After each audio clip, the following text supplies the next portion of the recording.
Aristotle, the great Greek philosopher and scientist, proclaimed in a treatise written in 350 BC, that women have fewer teeth than men. Today we know this is nonsense. But for almost 2,000 years, it was accepted wisdom in the Western world. Then one day, someone had the most revolutionary of ideas. Let's count. The scientific method, formulating a hypothesis and then testing it, is so deeply ingrained in our thinking that we find it hard to conceive that intelligent people would blindly trust authority and not put assumptions to the test. We could be forgiven for thinking that perhaps people simply weren't that smart back then. But before we judge them too harshly, let's ask ourselves, could future generations be similarly amused about us? Philosophers, mystics, from many wisdom traditions, psychologists, and neuroscientists, have all delved into this most fascinating question: how has human consciousness evolved from the time we lived in caves, to who we are today? Could it be that our current worldview limits the way we think about organizations? Could we invent a more powerful, more soulful, more meaningful way to work together, if only we change our belief system? Einstein once famously said that problems couldn't be solved with the same level of consciousness that created them in the first place. Perhaps we need to access a new stage of consciousness, a new worldview, to reinvent human organizations. To some people, the notion that society could shift to another worldview, and that from that worldview we could create a radically new type of organization, might pass for wishful thinking. And yet, this is precisely what has happened several times in human history, and there are elements that hint that another change of mindset might be just around the corner. In the roughly 100,000-year history of humanity, we have gone through a number of successive stages. At every stage we made a leap in our abilities, cognitively, morally, and psychologically, to deal with the world. It turns out that throughout history, the types of organizations we have invented, were tied to the current worldview and consciousness. Every time that we, as a species, have changed the way we think about the world, we have come up with more powerful types of organizations. The earliest developmental stage of humanity, spanning roughly the period from 100,000 to 50,000 BC, when we lived in small bands of family kinships, let's call it the infrared reactive worldview. Next stage we call magenta, magic. This stage corresponds to the shift from small family bands to tribes of up to a few hundred people. Psychologically and cognitively, this represents a major step up in the ability to handle complexity. Cause and effect are poorly understood, and so the universe is full of spirits and magic. So people thought things like, clouds move to follow me, bad weather is the spirit's punishment for my bad actions. To appease this magical world, tribes seek comfort in ritualistic behaviors and by following the elder and the shaman. Organizations don't exist at this stage yet. Task differentiation remains extremely limited, although elders have special status and command some degree of authority. Today, this stage is typically experienced by children of around 3 to 24 months of age. Red, impulsive. Historically, the shift to the impulsive red paradigm was another major step up for humanity. It brought forth the first chiefdoms and proto-empires, around 10,000 years ago. From it also emerged the first forms of organizational life, which I'll refer to as red organizations. The ego is now fully hatched, and people have a sense of self that is entirely separate from others and from the world. At first, this realization is frightening. For the first time, death is real. If I'm just a small part, separate from the whole, I might suffer or die. The world at this stage is seen as a dangerous place where one's needs being met depends on being strong and tough. The currency of the world is power. Impulsive red is highly suitable for hostile environments, combat zones, civil wars, failed states, prisons, or violent inner-city neighborhoods.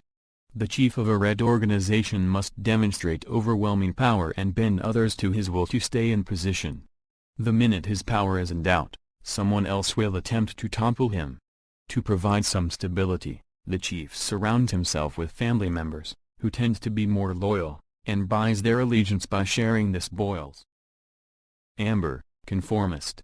Every paradigm shift opens up unprecedented new capabilities and possibilities.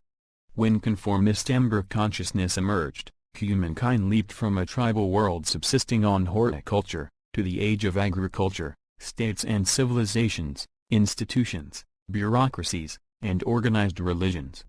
According to developmental psychologists, a large share of today's adult population in developed societies operates from this level. My ego and sense of self-worth are now very much based on other people's opinions.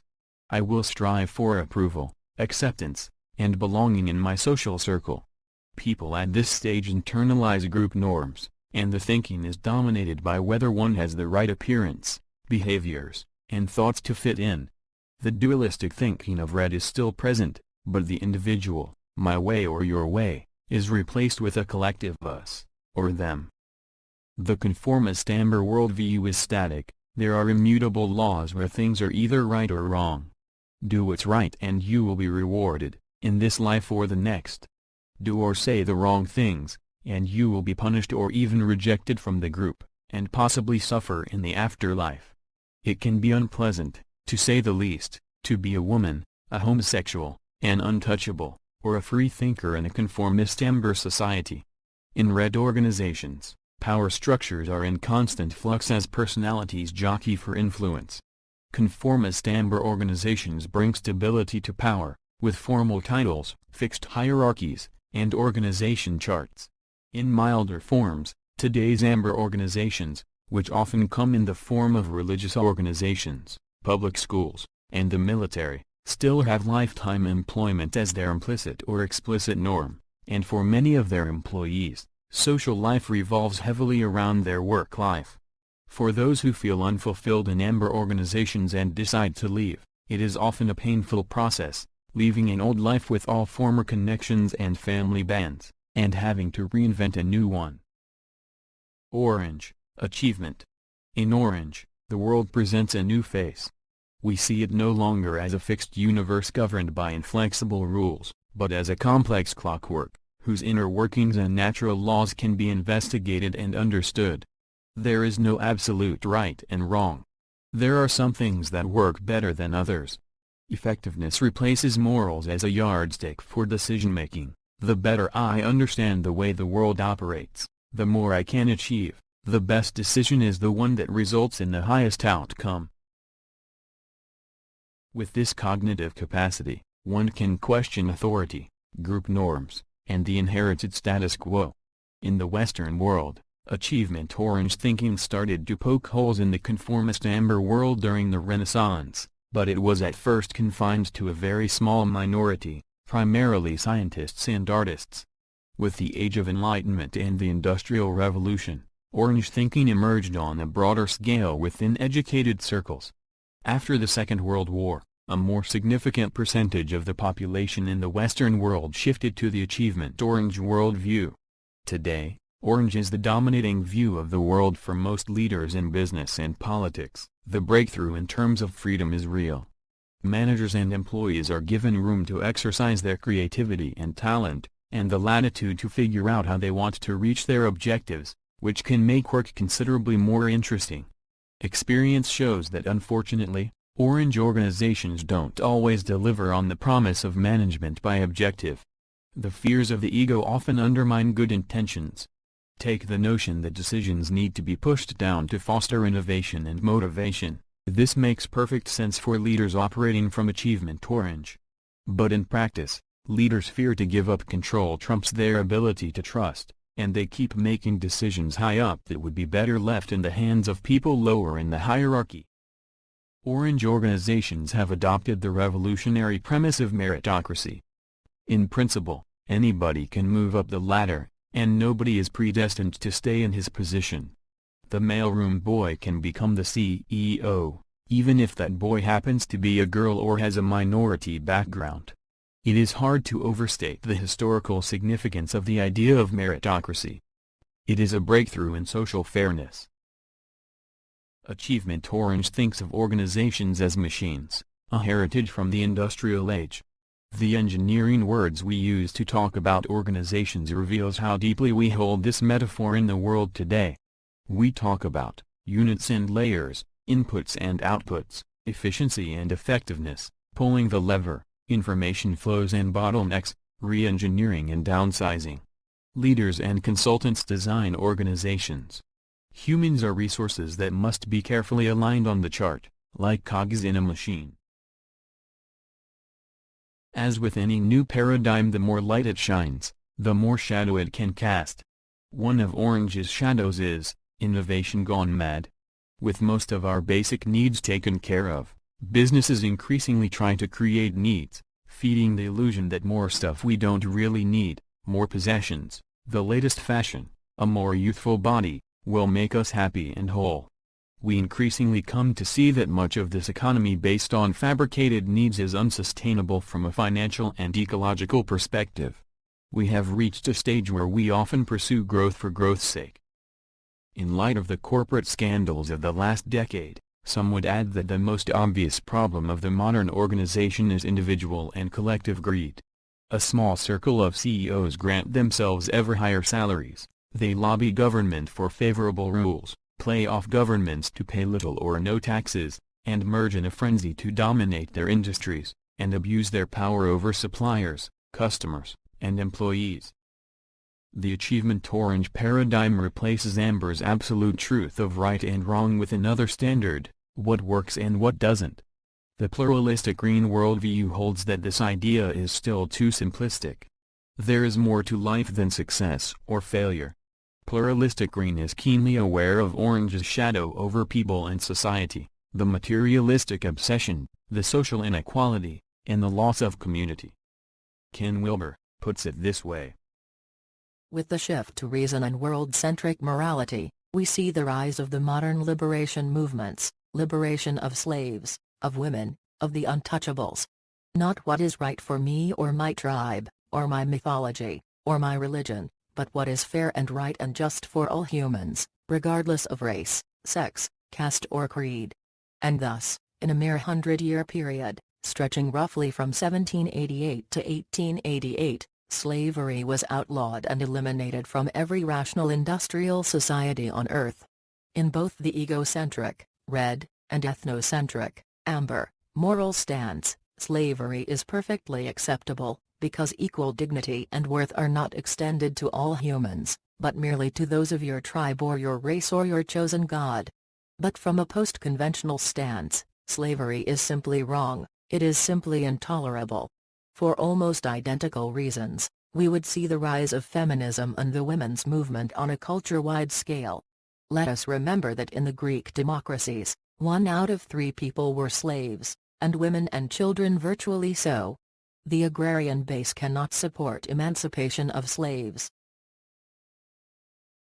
The pluralistic Green perspective is uneasy with power and hierarchies. Ideally, it would want to do away with both altogether. Some have tried to take this radical step, to discard the Amber and Orange models and start from a blank slate. Green organizations retain the meritocratic hierarchical structure of Orange, but push a majority of decisions down to front-line workers, who can make far-reaching decisions without management approval. Making decentralization and empowerment work on a large scale is no easy feat. Top and middle managers are effectively asked to share power, give up some control and lead with humility. In some innovative companies, managers are not appointed from above, but from below. Subordinates choose their boss, after interviewing prospective candidates. The practice naturally induces managers to act as servant leaders. In Orange organizations, some people have become disillusioned with the notion of shared values. This is because of an increased feeling that it is all just a fad. The company define a set of values, post them on office walls and on the company's website, and then ignore them when they feel for it. But in Green organizations, where leadership genuinely plays by shared values, you encounter incredibly vibrant cultures in which employees feel appreciated and empowered to contribute. Results are often spectacular. Research seems to show that values-driven organizations can outperform their peers by wide margins. In a broad generalization, it is safe to say that in developed societies, impulsive red organizations persist only at the fringes of legal activity. Conformist amber is still heavily present, in government agencies, the military, religious organizations, and public school systems. Achievement Orange is clearly the dominant paradigm of business corporations, from Wall Street to Main Street. Pluralistic green organizational practices are making increasing progress, not only in the world of nonprofits, but in the business sector as well. There is nothing inherently better about being at a higher level of development, just as a teenager is not better than a toddler. However, the fact remains that a teenager is able to do more, because he or she can think in more sophisticated ways than a toddler. Any level of development is okay, the question is whether that level of development is a good fit for the task at hand. Research shows that we human beings are wonderfully complex, and cannot be reduced to a single stage of development. Every single stage includes and transcends the previous. So if we have learned to operate from, say, Achievement Orange, we still have the ability, when appropriate, to also react from Conformist Amber or Impulsive Red. Even the opposite is true to some extent. Were we to be surrounded by people operating from a later stage, for example, Pluralistic Green, we could temporarily display green behaviors, even though we wouldn't yet have integrated this stage. There are many dimensions of human development, and we don't necessarily grow at the same pace in all of them. For example, we might have internalized orange cognition and be running an innovative business, but on the spiritual side, we espouse an amber Christian fundamentalist belief. At best, we can say that in a specific moment a person operates from one type of development stage. Let's take the topic of compensation to illustrate this. If the boss can freely, on a whim, decide to increase or reduce pay, that would be consistent with the Impulsive Red development stage. If salaries are fixed and determined by the person's level in the hierarchy, or the person's diploma, that sounds like Conformist Amber. A system that stresses individual incentives if people reach predetermined targets probably stems from an Achievement Orange worldview. A focus on team bonuses would be in line with a Pluralistic Green perspective. The next stage in human evolution corresponds to Maslow's self-actualizing level. It has been variously labeled authentic, integral, or teal. This stage is the last one identified by Maslow's hierarchy of needs, but other researchers and thinkers have established with a fair amount of confidence that evolution does not stop there. Maslow and other authors agree, in any case, that the shift from green to teal is a particularly momentous one in the human journey. So much so that Graves and others have used the term first tier consciousness for all stages up to green, and the term second tier for the stages starting with teal. All first-tier stages consider that their worldview is the only valid one, and that all other people are dangerously mistaken. People transitioning to teal can accept, for the first time, that there is an evolution in consciousness, that there is a momentum in evolution towards ever more complex and refined ways of dealing with the world, hence the adjective evolutionary. Each shift occurs when we are able to reach a higher advantageous position, where we can see the world in broader perspective. Like a fish, that can see water for the first time, when it jumps above the surface, gaining a new perspective, requires that we disidentify from something we were previously absorbed in. The shift to Conformist Amber, for instance, happens when Impulsive Red internalizes rules that allow it to disidentify from impulsively satisfying its needs. The shift to Achievement Orange happens when Amber disidentifies from group norms. The shift to Evolutionary Teal happens when we learn to disidentify from our own ego.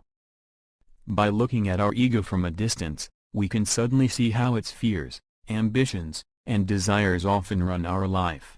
We can learn to minimize our need to control, to look good, to fit in. We are no longer fused with our ego, and we don't let its fears reflexively control our lives. In the process, we make room to listen to the wisdom of other, deeper parts of ourselves. What replaces fear? A capacity to trust the abundance of life. All wisdom traditions posit the profound truth that there are two fundamental ways to live life, from fear and scarcity or from trust and abundance. In Evolutionary Teal, we cross the chasm and learn to decrease our need to control people and events. We come to believe that even if something unexpected happens or if we make mistakes, things will turn out all right, and when they don't, life will have given us an opportunity to learn and grow. As a wrap-up, what can be said is that a change to a higher level of organizational consciousness in the first tier is a very assiduous and time-consuming task. But again, everything will be alright in the end, and if things are not alright, you have not reached the end. Thanks for your interest. Hope it was somewhat educational.